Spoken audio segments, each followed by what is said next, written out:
Hello दोस्तों, स्वागत है आप सभी का फिर एक बार the developer school dot com पे। आज हम लोग बात करने वाले हैं the smart OTP concept in JavaScript. हर लैंग्वेज के अंदर हमें ओटीपी जनरेट करने का एक कंसेप्ट फॉलो करना होता है। ओटीपी इसलिए इंपॉर्टेंट है क्योंकि किसी भी चीज को प्री ऑथोराइज करना है। मतलब मान लीजिए आपके मोबाइल से आपको कोई ट्रांजेक्शन करवाना है, यूजर से कोई डिटेल लेनी है, तो वो एक स्पेसिफिक यूजर से पूछी गई है और वो यूजर इस डिटेल को देने के लिए गारंटेड है और ये डिटेल उस यूजर के अकॉर्डिंग द्वारा ही दी जा रही है। ये सारी चीजें चेक करने के लिए हम लोग एक्चुअल में ओटीपी कंसेप्ट का यूज करते हैं। यानी यूजर के फोन पे या ईमेल पर एक ओटीपी जाता है, उस ओटीपी के थ्रू हम लोग ये वेरीफाई करते हैं कि यार ये पर्टिकुलर ऑथोराइज यूजर है, क्योंकि पर्सन एक्स ने ही हमें ये ओटीपी है, दैट मींस कि उसके पास में नंबर अवेलेबल है, ही इज द ओनर, तो हम इसकी डिटेल्स को आगे कैरी फॉरवर्ड कर सकते हैं।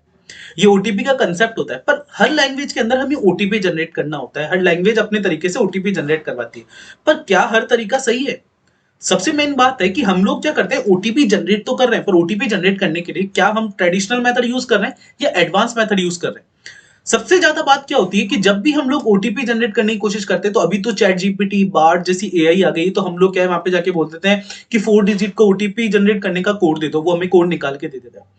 अब आप लोग मान लीजिए कोई फांग लेवल की इंटरव्यू कंपनी में बैठे हैं, अब वहां पर आप लोगों से पूछा गया ओटीपी का कंसेप्ट, आप लोगों को चलो कैसे जैसे याद भी है कि आपने वहां पे लिख दिया, फिर वो आप लोगों से पूछना शुरू करते हैं, क्योंकि ओटीपी को जनरेट करने के लिए जिन बेसिक फंक्शंस का आपने यूज किया होगा, उन बेसिक फंक्शंस के बारे में आप लोगों को पता होना भी जरूरी है। अगर आप लोगों को उनके बारे में पता है, that case they will identify कि this person have the knowledge and that in the case there is several chances you will be selected. तो आइए आज हम उस कंसेप्ट के बारे में पढ़ने वाले हैं। सबसे पहले हम लोग क्या एक नॉर्मल कंसेप्ट के बारे में पढ़ने वाले हैं। मान के चलिए जब भी किसी को जावास्क्रिप्ट में ओटीपी जनरेट कराना होता है ना, तो मैं मान के चलता हूँ 3 कैटेगरी के लोग हैं। एक हो सकता है बंदा जो मान के चल रहा है कि मेरी पूरी प्रोजेक्ट में सिर्फ एक जगह ओटीपी जनरेट होने वाला है, जो स्टार्टिंग से पहले से ये सोच के बैठा है। या फिर उस बंदे को ये मान लीजिए कि उसको पता नहीं कितनी बार जनरेट होगा। उस बंदे ने क्या किया, जिस फंक्शन पे गया उस फंक्शन के वो ओटीपी जनरेट करने का कोड लिखा, दूसरे फंक्शन पे गया वहां पे फिर ओटीपी जनरेट करने का कोड लिखा। पर क्या ये तरीका सही है? नहीं, ये तरीका सही नहीं है। क्यों? क्योंकि इस तरीके से आप कोड की रिपीटेबिलिटी को बढ़ा देते हैं। बड़ी टेक जियांट्स कंपनी और आजकल छोटी छोटी कंपनियां भी इस चीज को हमेशा आइडेंटिफाई करते हैं कि आपका कोड मल्टीपल जगह पर नहीं लिखा हुआ हो, तो इस चीज के लिए हम लोग फंक्शंस और क्लासेस का यूज करते हैं। ठीक है, हम यहाँ पर एक फंक्शन बनाते हैं। ओके, फंक्शन है मेरा ओटीपी और मैं इसके अंदर क्या करता हूँ, ओटीपी जनरेट करूंगा।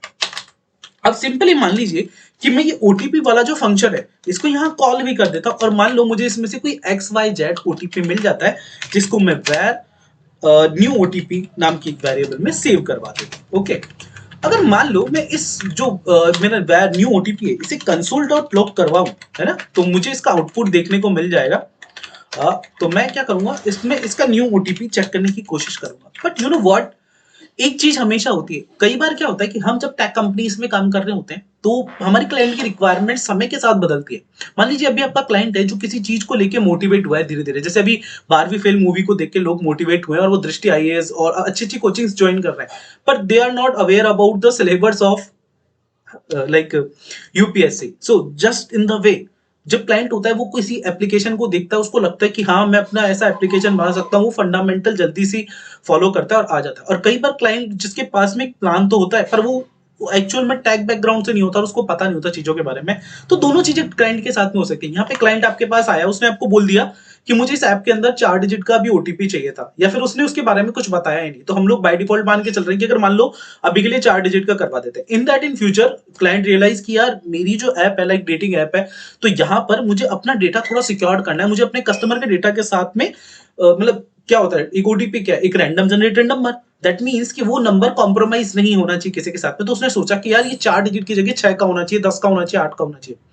उस केस के अंदर अगर आपने जगह जगह पर वो कोड लिखा हुआ होगा, तो क्या होगा, आप लोगों को बार बार उस कोड को जगह जगह जाकर चेंज करना होगा, आप लोग सर्च लगाएंगे। और कई बार क्या होता है कि लोग सेम वेरिएबल नेम्स, वेरिएबल के नेम्स तक कॉमन नहीं रखते, अलग अलग जगह अलग अलग नेम से काम कर रहे होते हैं। जबकि फंक्शन के अंदर हम वेरिएबल स्कोप्स के बारे में पढ़ चुके हैं कि किस तरीके से स्कोप्स वगैरह काम करते हैं, क्लासेस के अंदर किस तरीके से काम हो जाता है ना। तो वो सब चीजों को करने के बाद भी वो लोग वहां पे अलग अलग तरीके से काम करते हैं, और दे विल नॉट आइडेंटिफाई कि कहां कहां पर उन्हें चेंज करना है। इस चीज को समझने के लिए हम लोग क्या करते हैं, कभी भी आपका क्लाइंट या आप कुछ भी करो, आपका क्लाइंट अगर आपसे कह भी दे कि 6 डिजिट का ओटीपी चाहिए ना, तो भी इस बात पे बिलीव ना करें। हमेशा कोड को क्या करें, अच्छा बनाने की कोशिश करें। तो आपको पता है कि आपका क्लाइंट क्या मांग सकता है आपसे, ओटीपी के अंदर सिर्फ एक लेंथ मांग सकता है। तो दैट मीन आप एक पैरामीटर इसमें पास कर सकते हैं, ठीक है। अपने फंक्शन में हमेशा एक पैरामीटर रखिए लेंथ, मतलब आप अपने फंक्शन को क्या दे रहे हैं, एक आर्ग्यूमेंट दे रहे हैं, LENGTH।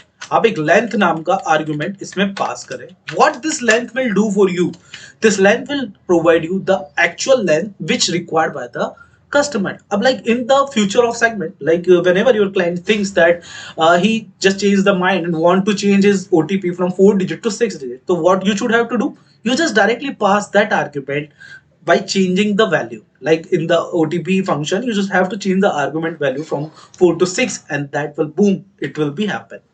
So this is the way हम arguments का use करते हैं OTP concepts के अंदर। अब हम बात करते हैं एक ट्रेडिशनल OTP मेथड की। तो इस ट्रेडिशनल मेथड में एक्चुअली क्या होता है, यूजर क्या करता है, एक लेट नाम का वेरिएबल डिक्लेयर कर लेते हैं। मान लीजिए उसका नाम है माई ओटीपी और उसको एक ब्लैंक स्ट्रिंग डिफाइन कर देता है, ठीक है। अब इस केस के अंदर यूजर क्या करना चाहता है, वो हमें मैथ के रूल को फॉलो करता है। यूजर मान के चलता है कि मान लीजिए जब मैं उसे 10 से गुना कर रहा हूँ, मतलब यहाँ पे क्या होता है कि मैं ओटीपी जनरेट करने का एक बेसिक फंक्शन लिखता हूँ, ठीक है। तो मैं यहाँ पे मान के चलता हूँ कि मैं अभी लाइक इसको यहाँ से रिटर्न ही कर देता हूँ, ठीक है। डायरेक्ट रिटर्न, मैंने रिटर्न लिखा। अब मैं लिखता हूँ मैथ डॉट रैंडम। इस वीडियो के अंदर आप लोग काफी सारी चीजों के बारे में सीख जाएंगे। जैसे मैथ डॉट रैंडम आपको इस तरीके की कोई वैल्यू जनरेट करके देगा, है ना। इस तरीके की जो वैल्यू जनरेट होकर आएगी वो आपके पास में पॉइंट्स के अंदर वैल्यू है। तो आपको इस वैल्यू को किसके अंदर लेना होगा, सबसे पहले आप लोगों को इसको एक पॉइंट, मतलब इसको ना जीरो को पास करना पड़ेगा। मतलब आप लोगों को जीरो की जो पोजीशन है उसे यहाँ पर शिफ्ट करना पड़ेगा, है ना। मतलब आप चाहते हैं कि इससे पहले जो ये वाली संख्या है 4 5 4, मान लो मैं चाहता हूं कि ये कुछ ऐसा हो जाए 4 5 4 5 4 5, ओके, है ना। ये और ये यहाँ पे गया ऐसे।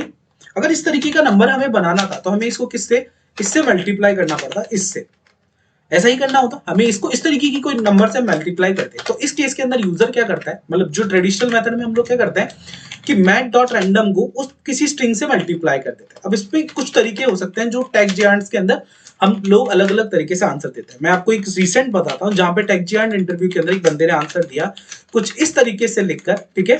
उसने क्या करा, यहाँ पे इसको इससे मल्टीप्लाई कर दिया और बाद में जो पॉइंट्स वाली वैल्यू थी 0 ये करके जो वैल्यू थी इसको रिमूव करने के लिए इसमें मैथ डॉट फ्लूर का फंक्शन का यूज किया। मैथ डॉट फ्लूर एक फंक्शन लगाया। अब हम इसका आउटपुट चेक करेंगे एक बार के लिए। तो यहाँ पर आप देखेंगे आपको 4 डिजिट का ओटीपी नंबर मिल रहा है।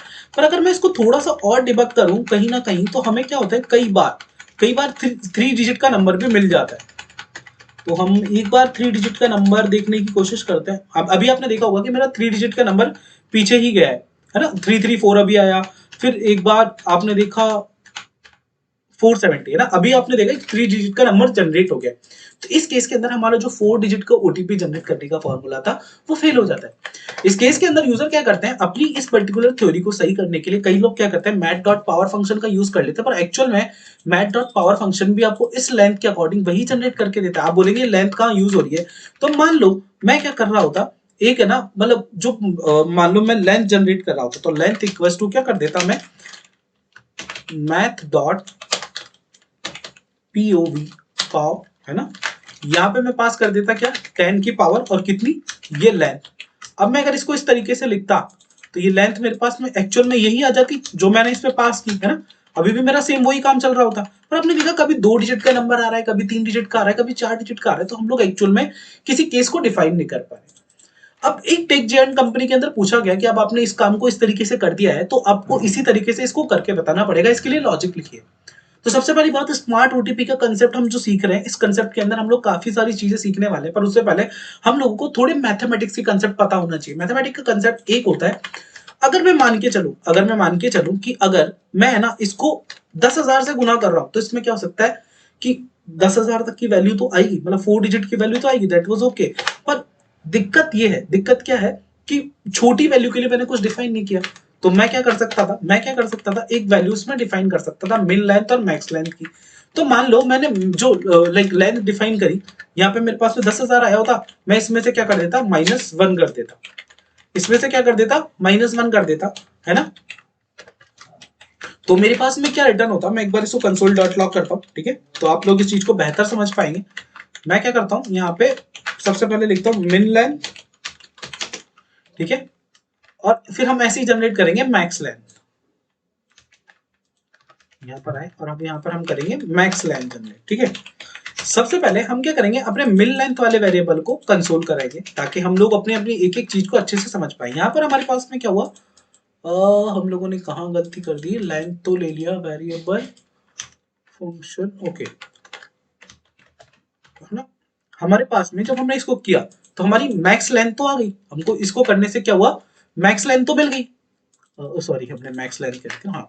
तो हमने क्या करा, अपनी मैक्स लेंथ तो जनरेट कर ली, पर अब हमें मिन लेंथ भी जनरेट करनी। तो हमारी मैक्स लेंथ क्या होनी चाहिए, 999 तक होनी चाहिए, है ना। हम ये मान के चलते हैं अगर इस केस के अंदर। तो मिन लेंथ के बारे में बात करेंगे, मिन लेंथ क्या हो सकती थी। तो मिन लेंथ के अंदर हम क्या करते, इसी में से -1 कर देते, है ना। अगर इसी में से -1 कर दूं तो अब 4 डिजिट की जगह 3 डिजिट का कोई नंबर आ जाएगा, और मैं मिन लेंथ को कंसोल कराऊं तो ये मेरे पास कितनी वैल्यू आ जाएगी इसकी, 10,000 की जगह सिर्फ 1000, है ना, 1000। तो यहां पर हम क्या कर सकते थे, क्या कर सकते थे, एक चीज, इसकी जगह हम कुछ ऐसा लिख देते, ब्रैकेट के अंदर, ब्रैकेट के अंदर हम लिखते मिन लेंथ, सॉरी, हम मैक्स लेंथ माइनस कर देते मिन लेंथ,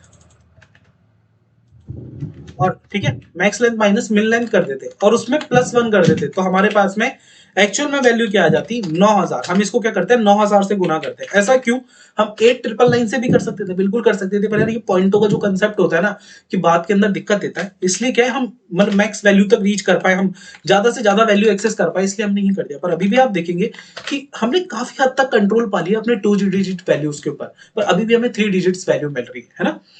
इसके लिए हम क्या कर सकते हैं, जो मिल लेंथ थी ना, वो इस मैथ डॉट रैंडम फंक्शन में प्लस कर सकते थे।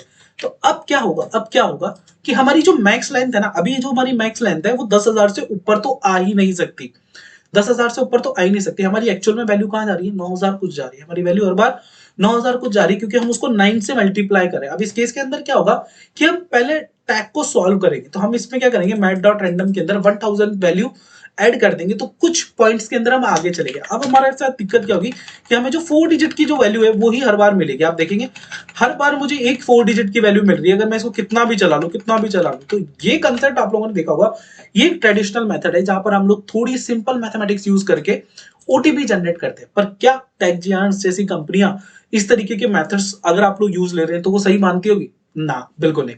क्यों, क्योंकि यहां पर आप लोगों ने कितने सारे फंक्शंस का यूज किया है, यहां पर ज्यादा से ज्यादा आपके मिस्टेक होने के चांसेस ज्यादा है, हर चीज ज्यादा है, यहाँ पर आप लोगों की अंडरस्टैंडिंग, कोडिंग, कंसेप्ट, हर चीज बढ़ती है। इस तरीके के मैथड्स को रिजॉल्व करने के लिए आप लोग सिंपली क्या कर सकते हैं, मान के चलिए जो हम लोग करते हैं, जो द डेवलपर स्कूल पे सीखने वाला बंदा करता है, वो क्या करता, सिंपली एक माई ओटीपी नाम का फंक्शन लेता, फिर इसके अंदर एक फोर लूप चलाता, फोर लूप को कहां तक चलाता, इसकी लेंथ तक चलाता, मतलब जितने डिजिट का उसे ओटीपी जनरेट करना था।